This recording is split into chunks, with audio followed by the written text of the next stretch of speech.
The alert came in at 0347 station time.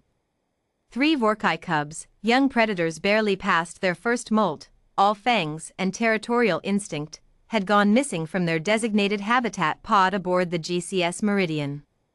Kale Vera was the first one awake.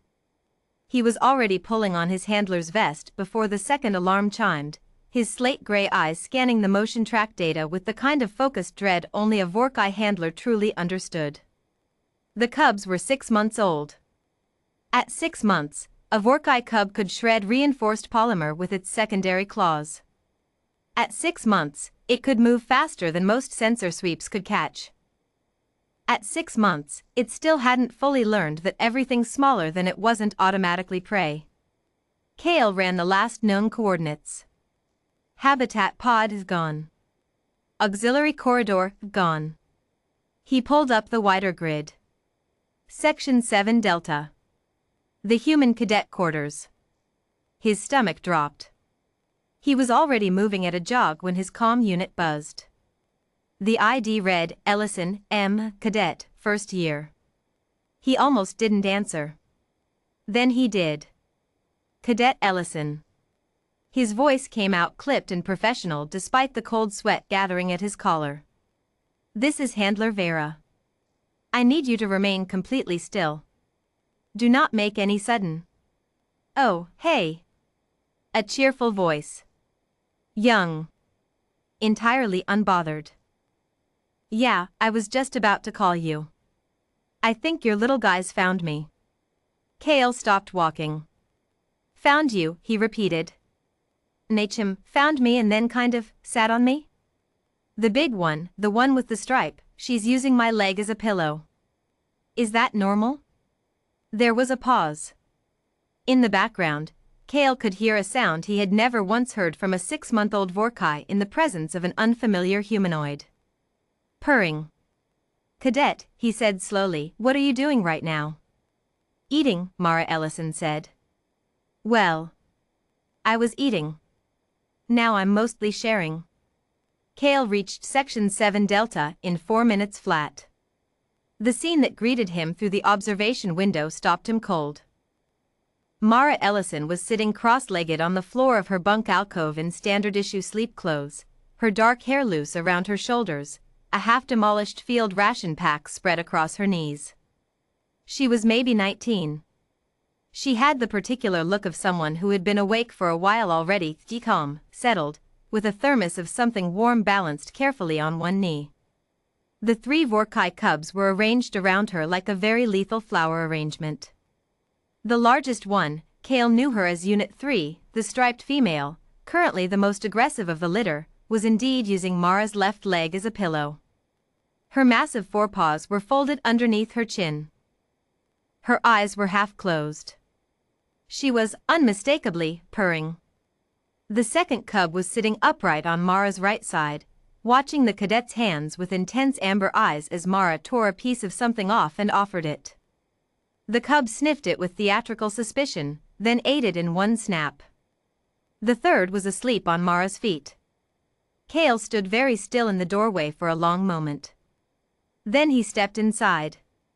Mara looked up. Oh, good. Are these yours?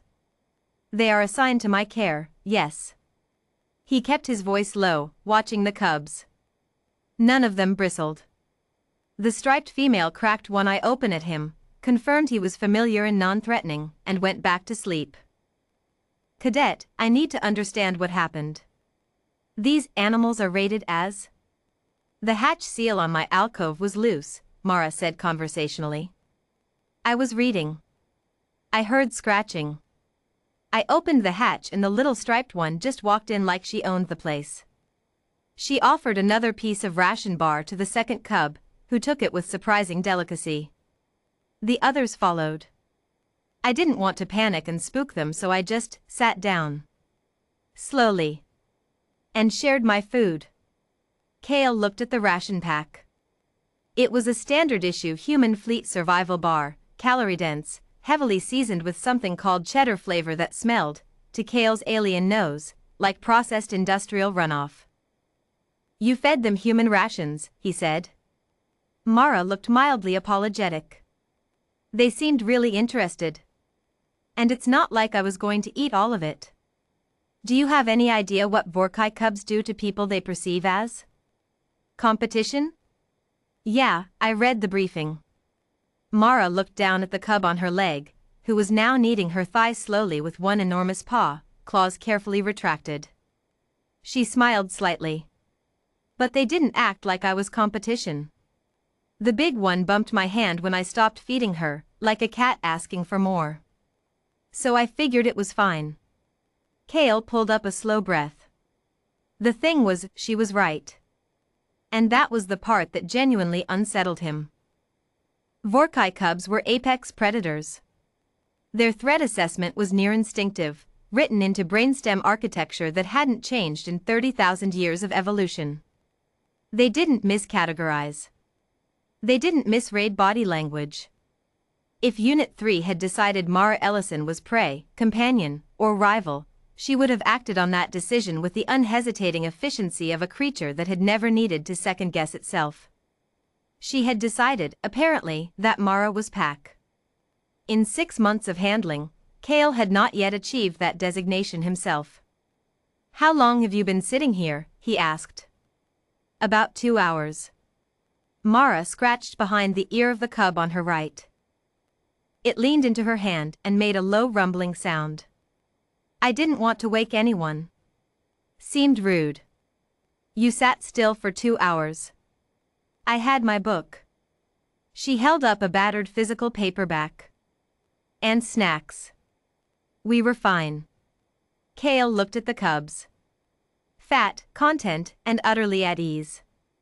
He looked at Mara Ellison, 19 years old, first-year cadet, sitting in her sleep clothes in the middle of the night with 3 of the most dangerous juvenile predators in known space piled on and around her like oversized house cats, reading a book and eating ration bars. He sat down carefully on the floor across from her. "For the record," he said quietly, "this should not have worked." Mara glanced up from her book. "I know," she said, without any particular pride about it. But they were scared.